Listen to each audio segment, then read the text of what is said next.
What's up, guys? I'm Ben. This is Diving Garage. This is Hank, my 1979 Chevy K10. We need to build an engine for him, so let's dive in.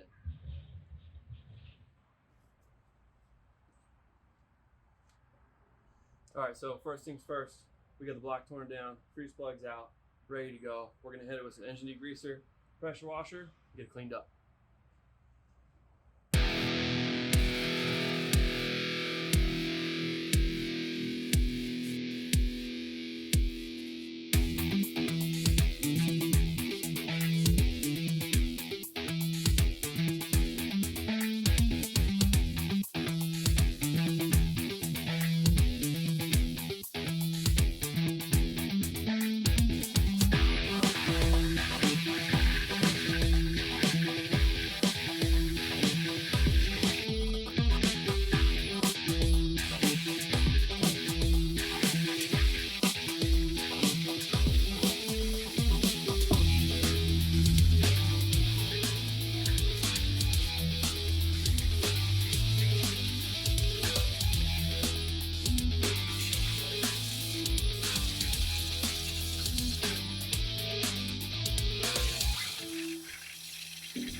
Alrighty, I think that'll work.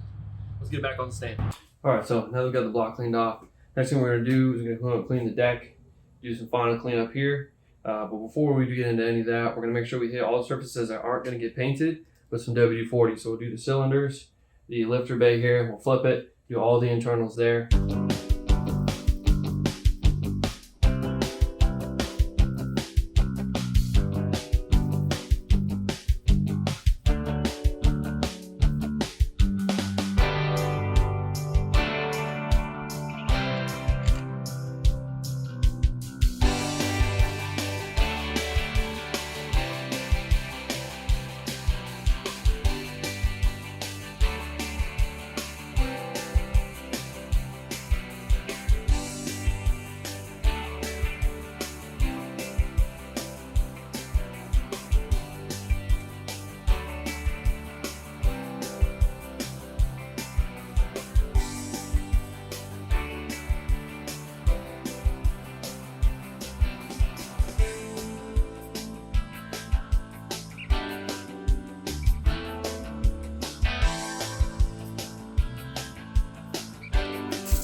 Alright, so first we're going to hit it with some of this.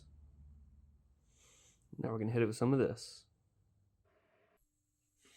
Alright, so next up we're going to do the freeze plugs. You just need a few simple things.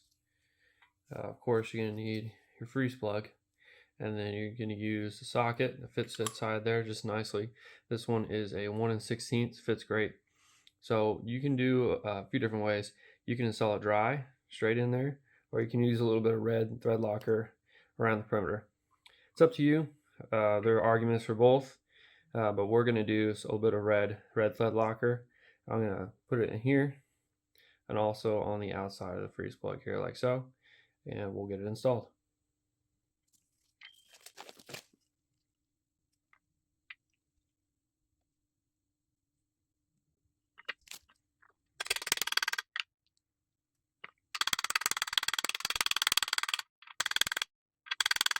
And you can either go to where it's flush or where it's just recessed into the block. We're going to get it down just a little bit more.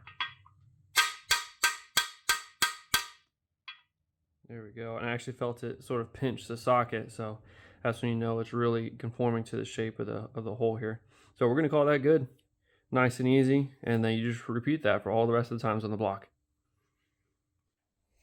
I don't know if you've never made your own gaskets. It's really pretty easy. You can get a roll of this gasket material from AutoZone, Advance, any auto parts store, and it comes in this this natural fiber material, or there is I forget the name of it, but there's a second kind of material. It's like a blackish gray. Anyway, it's pretty easy. You just get your gasket material here, and this is the block off plate for our fuel pump. And what we're going to do is we're going to trace it out.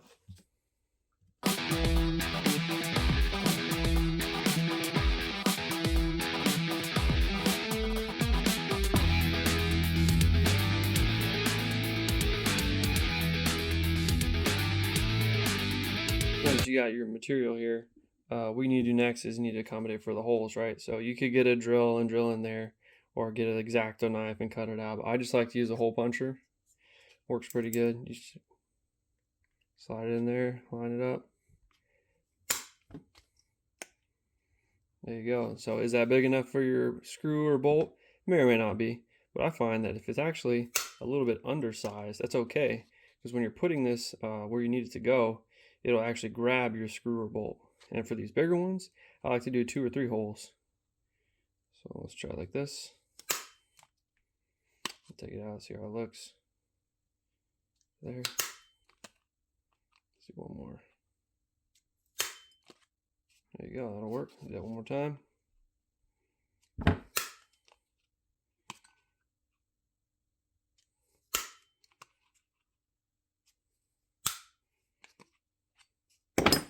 All right, there we go. So there's our gasket for our fuel block off plate. All right, so what we're gonna do here is we're gonna go probably a little overboard, and only because I've had problems with this fuel pump provision leaking. So what we're gonna do is we're gonna start off with some Permatex Ultra Black, do the perimeter, let it set up just for about 10 seconds, you know, and then we're gonna put the block off plate on. And I went ahead and got some longer bolts. I measured the depth of all these holes, and so we can take advantage of the full thread. And we're also going to put some locking washers on there. And then I had to recycle some bolts for these 2 holes here. So then we'll give it a coat of blue to make it match everything else.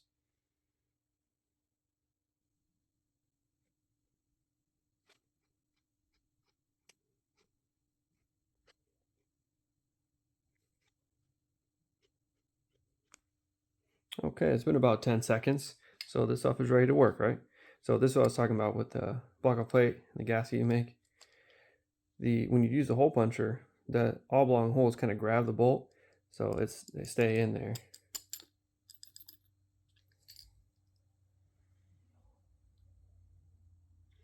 I'm just gonna line this up. So, sorry.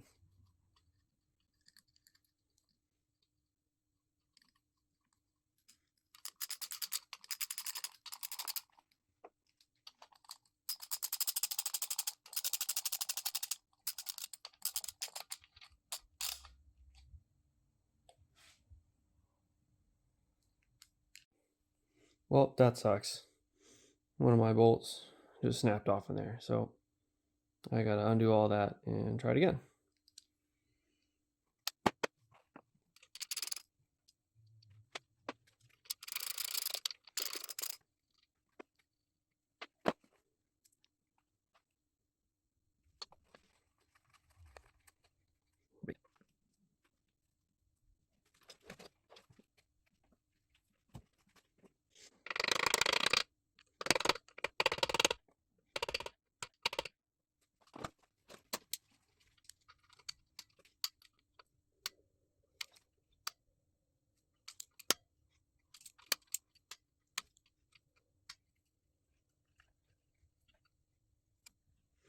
All right, well, luckily we were able to get it out, so let's go find a new bolt and try again. Okay, so we got a new bolt, and that bolt is the one that came with the kit. This hole must be shallower. I can see that this is an open-ended hole. This must be a little bit shallower than I measured. So let's clean this up. Try some RTV again. We'll give it another rip.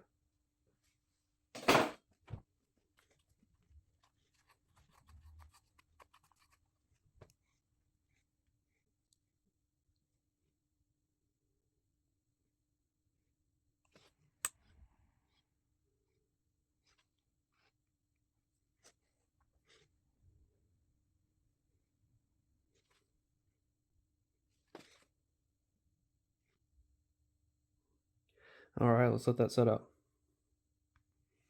Okay, here we go. Take two.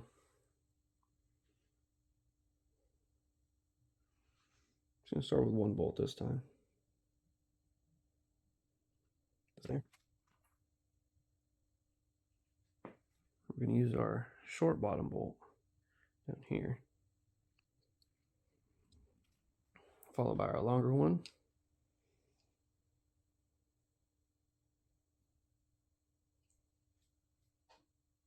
And then our last top bolt. Okay.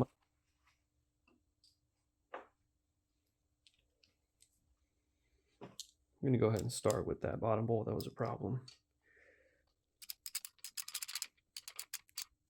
All right, that felt good. Ooh.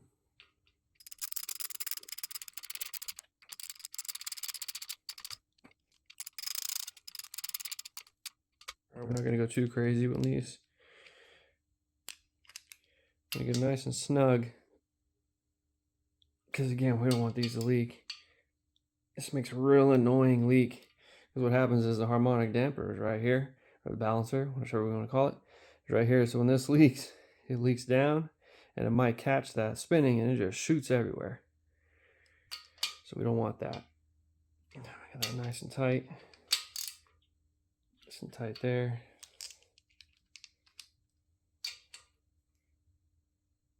Tight there. Tight there. Alrighty. So we'll let this finish setting up. Let it cure overnight, and then we'll come back. We'll probably get the razor blade and trim off all these this extra coming out, and we'll shoot it the same color as the rest of the block so it blends in a little better. All right, that's going to do it for now for our 350 small block Chevy build. We got the block cleaned, painted, and ready for reassembly. So get out there, dive into your next project.